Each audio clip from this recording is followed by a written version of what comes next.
Hello, I'm Ace Gerace, and this is my story about my first-hand account of Hurricane Sandy. Hurricane Sandy was an extremely destructive storm that impacted the Atlantic Northeast in late October of 2012. Sandy was the largest hurricane ever recorded in the Atlantic, with the diameter of 1,150 miles. Hurricane Sandy was a Category 3 with wind speeds of up to 115 miles per hour. An unusual amount of hurricane winds and cold fronts formed the Superstorm Sandy. The storm caused 233 deaths and about $75 billion in damages. The storm caused over 8 million customers to lose power across 21 states. The hurricane was responsible for the destruction of thousands of homes and properties. Thousands of people were displaced due to damage of infrastructure and due to flooding. The storm hit during the worst conditions, causing more damage than anticipated. The storm hit New York and New Jersey, the two worst impacted states, during a full moon and high tide. This made the storm surge come up a lot higher than expected. Places that were hit hardest include Seaside Heights, New Jersey, Long Island, and Westchester County, New York. This is where I'm from, Westchester County. Me and my family used to vacation to Seaside Heights and the Jersey Boardwalk in the summer. This area was completely devastated by the storm. The entire boardwalk was ripped up and roller coasters were completely submerged in water. Hurricane Sandy struck on October 29th. I was only 12 years old at this time, and I had just started middle school. Me and my brothers lived in a house in Larchmont, about 1 mile away from the water. Our house was sitting up on a hill, so we were safe from flooding. Me and my brothers spent most of our day preparing the house for the storm. We were bringing in wires that we ran outdoors. We were boarding up windows and bringing anything inside that might fly away. We had had experience with a few hurricanes growing up and learned from these how to prepare for the next one. Hurricane Sandy was extremely powerful and was not like anything we had experienced before.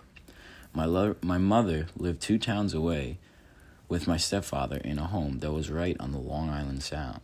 The backyard was right on the water, and he had a dock going down into the Sound, allowing for water access. He owned 2 boats, which he quickly had taken out of the water with news of the impending hurricane. He lived in Rye, New York, right on the water, and this entire neighborhood was told they were under mandatory evacuation because it was too dangerous to stay, and they didn't know how far the water would come up. My stepdad is a stubborn individual, and he lives in a nice house, so he did not want to abandon his home. Before the storm had even hit, supermarkets were cleaned out with the anticipation of the impending disaster. Just a year before Sandy, in August of 2011, the same region was struck with another massive hurricane. This was Hurricane Irene. This caused lots of damage and interrupted business. People were worried that Sandy was going to be worse. They made it sound really bad in the news, and people were in a panic, scrambling to get supplies and locked down to secure their homes. Me and my brothers spent the entire day prepping the house in mitigation, so we were not worried for the storm's impact on our house. However, my stepdad's house was a completely different story. The winds had started to pick up in the afternoon, and by nightfall, the storm was in full outrage, ripping through our little town.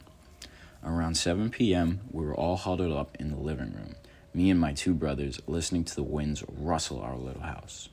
We could hear tree branches falling outside and debris from people's yards flying around viciously. Suddenly, we get a phone call from my mother over in Rye at my stepdad's. You could hear the panic in her voice.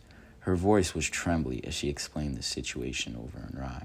The water had come over his stone wall and had entered the backyard. Waves were crashing in the backyard, carrying debris from Hen Island. The water was getting closer and closer to the house, and she was getting scared for the impending damage to their beautiful waterfront home. She explained that the water was almost at the house, and there was still 4 hours left till high tide. We knew this meant that the water was bound to come up a few more feet by the end of the night. Robert, my stepdad, was pacing around the house frantically, begging my mom to call us to get over there to help. She was pleading with him that it was not safe. However, he managed to convince her, considering how valuable the furniture was on the first floor. She told us to come over as soon as possible. Out of my 2 brothers, I am the youngest, and I was only about 12 years old when this had happened. My oldest brother had a car, but did not want to drive considering the conditions. On top of this, he did not want to leave the house. My other brother was too young to drive, so we had only one option, and this was our bikes. It was about a 3.5-mile bike ride from my house over to Rye.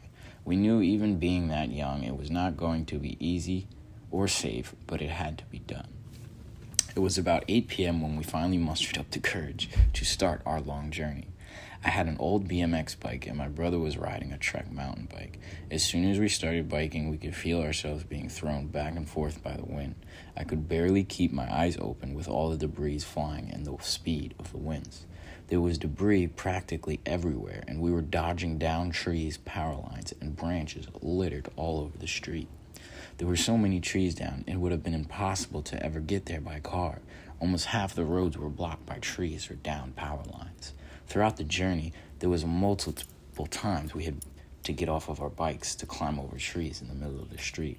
The wind toppled me at least 4 times, falling off my bike, scraping on my legs, arms, knees, and elbows.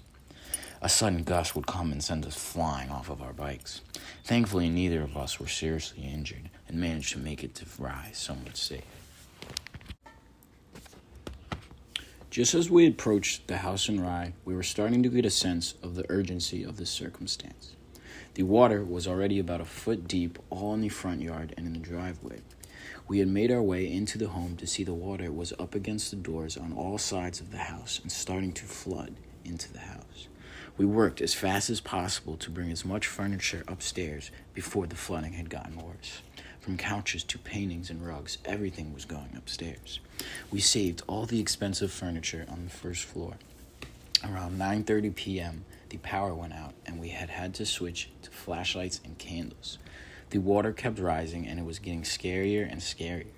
Around 10 p.m., the water was surrounding the house around about 3.5 feet high on all sides. A wave carrying a log came crashing into the window of the living room. The log shattered the window, and the entire first floor started flooding at a rapid rate. Within 3 minutes, we were all up to our waists in water. We started to panic. We made our way upstairs in a hurry. We were worried how far the water would come up. I kept remember seeing documentaries of people on their roofs in the Hurricane Katrina, and I kept thinking this was going to be us, and we were going to need to be rescued.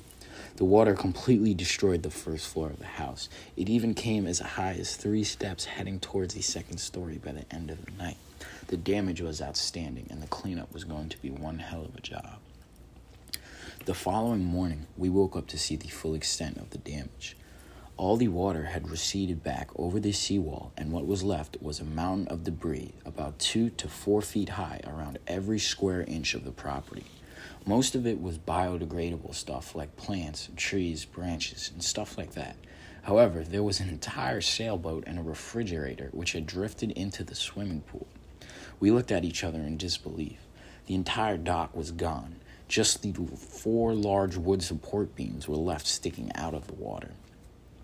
The storm had devastated the town. The cleanup took weeks. We did not have power to our house in Larchmont for 4.5 weeks. Sandy was responsible for taking out the power of millions of citizens. I remember chopping wood in the backyard and keeping a fire burning around the clock to keep the house warm. We all slept by the fire each night until we finally had power and heat again. My school had turned into a temporary shelter for people displaced by the storm, and because of this, it was closed for 2 weeks. I remember going back to school and still not having power, taking cold showers and doing my homework under the candlelight or by the fire. And in New York, it gets very cold in November, so we usually wore jackets in the house during this time with no heat. It was a struggle to live power-free for a month. Sandy taught me that nature is extremely powerful, and we must take it seriously. It also taught me not to take things for granted. We don't realize how much we rely on electricity until we don't have it. Living like this for a month was a humbling experience, and I'm happy I have a chance to share my story with everyone. Thanks for listening.